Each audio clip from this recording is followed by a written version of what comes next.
Ay guys, mali pala ako sa kanina. Yung ano pala to, oat side pala to ng Spanish latte. Oat side, ayan siya. Hindi pala almond, something. Oat.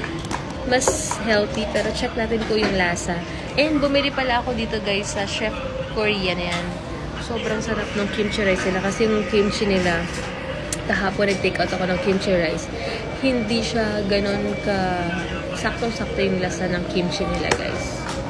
Promise, ang sarap. Tapos bumili din ako ng sushi with bulgogi mamaya.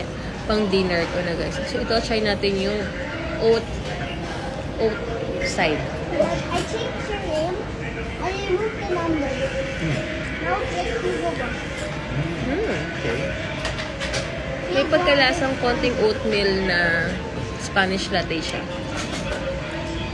Hindi ba ko yung oat side ko? May pagkalasang oatmeal nga. Ramdam ko yung pagka-oatmeal niya. Pero mas healthy yata. Totoo natin ate. Wait lang guys ah. Okay guys, mas masarap siya than for me. Sarap oat side. Hello.